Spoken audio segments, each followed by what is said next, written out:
दिवाली के दौरान रोहित शेट्टी की फिल्म सिंघम अगेन और अनीस बज्मी की भूल भुलैया 3 जैसे बड़ी फिल्मी धमाके खाड़ी देशों में बैन कर दिए गए हैं। दरअसल सऊदी अरब के सेंसर बोर्ड का रवैया बहुत सख्त है। यहाँ फिल्में तब तक रिलीज नहीं होती जब तक वो धार्मिक, यौन या राजनीतिक मामलों में संवेदनशील ना हो।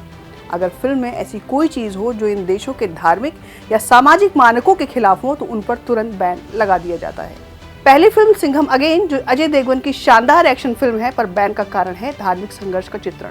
रिपोर्ट्स के मुताबिक फिल्म में हिंदू मुस्लिम विवाद को दिखाया गया है, जो सऊदी अरब जैसे धार्मिक रूप से संवेदनशील देश को नहीं भाया। इस कारण फिल्म को सऊदी अरब में रिलीज करने से रोक दिया गया है। और अब बात करते हैं भूल भुलैया 3 की। ये फिल्म दर्शकों को हंसी ठहाकों के साथ साथ थोड़ा डर भी देती है, लेकिन इसमें कार्तिक आर्यन के किरदार में एक समलैंगिक संदर्भ दिया गया है। सऊदी अरब में समलैंगिकता को लेकर बहुत सख्त कानून है। वहाँ समलैंगिकता को अपराध माना जाता है और इसीलिए इस फिल्म को भी बैन कर दिया गया है। और आज बात इसी समलैंगिकता पर। किसी व्यक्ति का समान लिंग के व्यक्तियों के प्रति रोमांटिक, यौन रुचि या भावनात्मक रूप से आकर्षित होना समलैंगिकता कहलाता है और इस कैटेगरी में LGBTQIA+ आते हैं। अब आप सोच रहे होंगे कि LGBTQIA+ का मतलब क्या है, चलिए समझते हैं। L से लेस्बियन यानी वो महिलाएं जो महिलाओं की ओर आकर्षित होती हैं। G से गे यानी वो पुरुष जो पुरुषों की ओर आकर्षित होते हैं। B से बाइसेक्सुअल यानी वो लोग जो महिलाओं और पुरुषों दोनों की ओर आकर्षित होते हैं। T से ट्रांसजेंडर यानी वे लोग जिनकी लैंगिक पहचान उनके जन्म के समय दिए गए लिंग से मेल नहीं खाती है। Q से क्वीर यानी वो लोग जो खुद को किसी खास लैंगिक पहचान में बांधना नहीं चाहते। I से इंटरसेक्स यानी वे लोग जिनके शरीर में दोनों लिंगों के लक्षण होते हैं। A से एसेक्सुअल यानी वे लोग जो किसी यौन आकर्षण का अनुभव नहीं करते हैं। और इस शब्द में प्लस का मतलब है कि इसमें और भी कई पहचानें शामिल हो सकती हैं, जैसे कि पैनसेक्सुअल, नॉन बाइनरी इत्यादि। इसमें आगे और भी रिसर्च चल रही है। आपको जानकर हैरानी होगी कि दुनिया के 72 देशों में समलैंगिक संबंधों को अपराध माना जाता है। समलैंगिकता को अपराध मानने वालों में LGBTQI+ समुदाय को असुरक्षा, भेदभाव और उत्पीड़न का सामना करना पड़ता है। अरब देशों में समलैंगिक संबंधों के लिए बेहद कठोर सजा का प्रावधान है। इंडोनेशिया समेत कुछ देशों में तो समलैंगिक शारीरिक संबंधों के लिए कोड़े मारने की सजा दी जाती है। वहीं 13 देश ऐसे हैं जहां से गे सेक्स को लेकर मौत की सजा तक का प्रावधान है। लेकिन इसे भी देखना होगा कि समलैंगिकता को लेकर वैश्विक दृष्टिकोण बदल रहा है।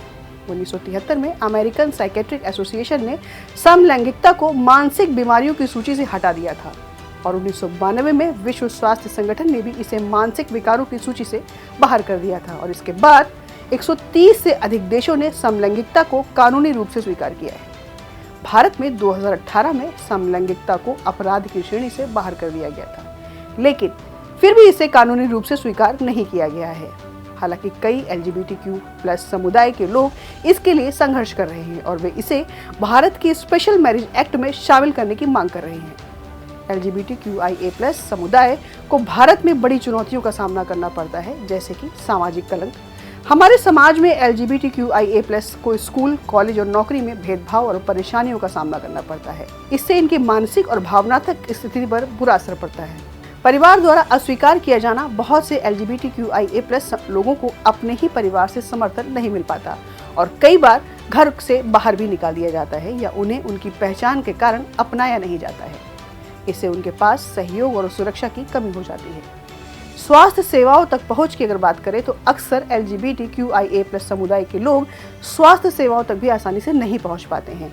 कई स्वास्थ्य कर्मी उनके साथ भेदभाव करते हैं, जिससे उन्हें मानसिक स्वास्थ्य, यौन स्वास्थ्य और अन्य उपचार की समस्याओं का सामना करना पड़ता है। कानूनी मान्यता का भी अभाव देखने को मिलता है। भारत में ट्रांसजेंडर अधिकारों को लेकर कुछ कदम उठाए गए हैं, लेकिन नॉन बाइनरी और जेंडर नॉन कन्फर्मिंग लोगों के लिए कानूनी मान्यता और सुरक्षा अभी भी सीमित है। शादी, गोद लेने और संपत्ति के अधिकारों से जुड़े कई कानूनी मुद्दे अभी भी बने हुए हैं। कुटिल परामर्श और कन्वर्जन थेरेपी, कई बार LGBTQIA+ लोगों को उनकी पहचान बदलने के लिए दबाव डाला जाता है, जिसे कन्वर्जन थेरेपी कहा जाता है। ये गलत धारणाएं और प्रक्रियाएं मानसिक रूप से हानिकारक होती हैं और उन्हें उनकी असली पहचान को अपनाने में रुकावट डालती हैं। और अब सवाल उठता है कि LGBTQIA+ समुदाय के समर्थन के लिए हम क्या कदम उठा सकते हैं।